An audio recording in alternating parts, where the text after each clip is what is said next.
I grew up in South Shields, an industrial coastal town which was known for shipbuilding and coal mining. My dad worked in a shop called the London and Newcastle Tea Company, and I used to love all the packaging. My other visual influence, comics. I used to get the Eagle, the Lion, the Dandy, the Beano. That's what I thought art was, comics, packaging, adverts, posters that you see, until we went to a school trip to BOSC Museum in Barnet Castle, where we saw all the paintings, all the paintings. I remember we all laughed because there was a nude lady. We used to go to the Greyhound racetrack, the dog track, and when we were kids, all the blokes there going on betting on the dogs. And everyone used to smoke then, and they all used to chuck the fag packets down, and we used to start collecting them. I love the lettering, I love the colours, I love the gold.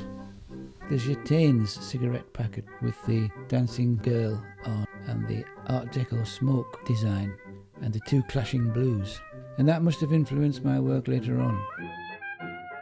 I still prefer a packet of Woodbines to quite a few other paintings.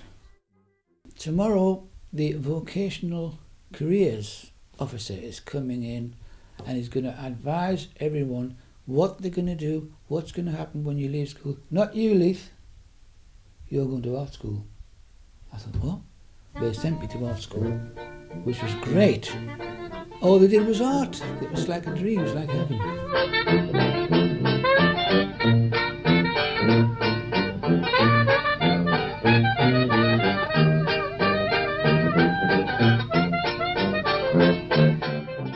Everyone came to London in the 60s, and I would go around to people's offices to try and get work. First when I went to New Society, and they said, well, we've got a cover coming up, can you do something by tomorrow? That was the first illustration I did before I went to the Royal College of Art. The interview lasts a week, and on Friday there was a dance which I went along to, and I met Tina there. She was at art school, she was at Hammersmith. She'd been to do life class, and she can draw with charcoal. I said, oh, I like your drawing. She said, you can have it. She gave me a drawing, which I took home and put on the wall. And the next week I asked her to marry me.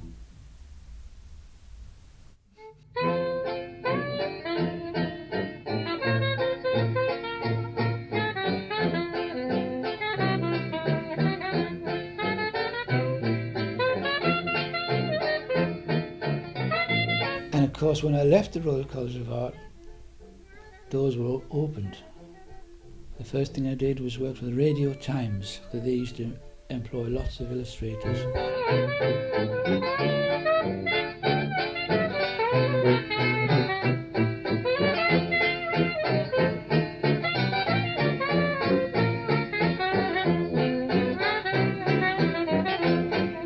I was using pencils then, Cumberland pencils. I was doing those pencil drawings. Then there was a competition, so I said, I'm going to enter this and I'm going to win this. The subject was time, so I did one picture like that. I said, what do you think of this? It's great, isn't it? And Tina said, it's all right.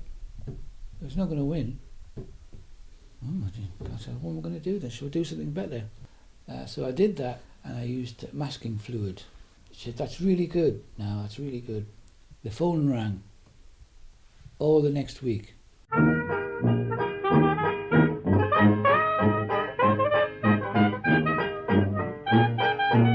I got swamped with work.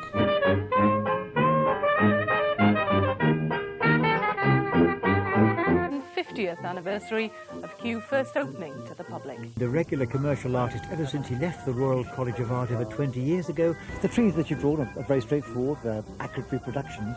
Are you pleased with them? Yeah, I'm pleased with the pictures. I don't know if they're right technically, you know. I don't really care, you know. Well, I just want to make nice pictures, you know. I don't care about realistic things or, you know, like details or anything like that. You know, I like simple pictures. That's what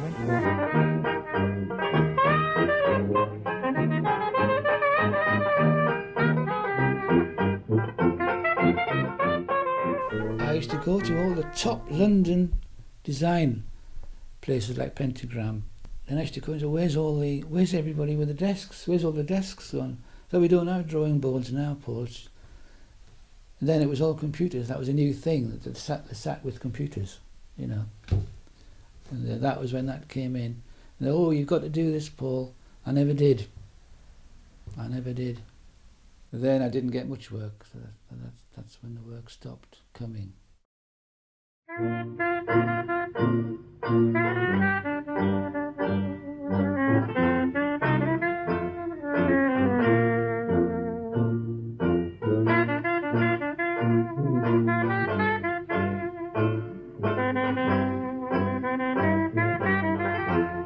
We didn't choose Carlisle. It was only because we were looking for the right house in the area. I was just doing my own work for myself. Got the bus into town, sat on a bench. I just started sketching for something to do. People said, why don't I colour it in? What are you going to do with it? I thought, yes, they've got a point. So I thought I might as well do one up in colour. Being in felt, there's no opportunity for shading. I don't see what's wrong with that. If bright colours exist in the world, why not use them? And that is when we got the mural to do.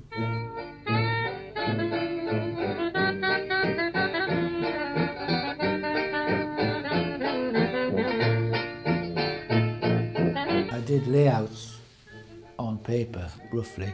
But when it came to actually drawing it, it was much bigger than we thought, especially the tunnels were much longer than I thought.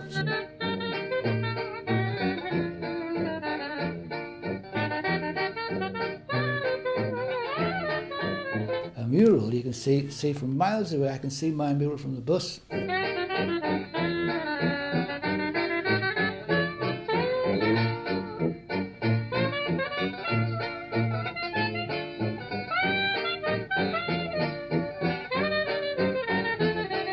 It's good to be working and have my work seen and people reacting to it, you know.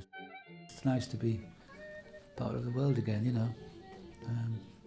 It was only when I saw my work on the computer screen, and then it can be coloured very quickly. So that was a great thing for me. With the computer, I've been able to apply to anything. I've been doing mugs, material scarves, booklets, storybooks. I thought of having my own country, Lithuania. Yes, I made him, I didn't buy him. You ready? Whoosh! Really, anything I think of, I can do in the future. That I don't have to limit myself at all. I've always done my best work for myself. If you can get other people to like, or if it happens that they like it and they'll pay you for it, then that's a bonus. But if you do what you like, it's a good way of doing your best work, because you'll always know what you want, and therefore it'll be easier to achieve it. Because you know what you want and you don't have to waste time doing things that you don't even like yourself, which is pointless. Yeah. Anything else?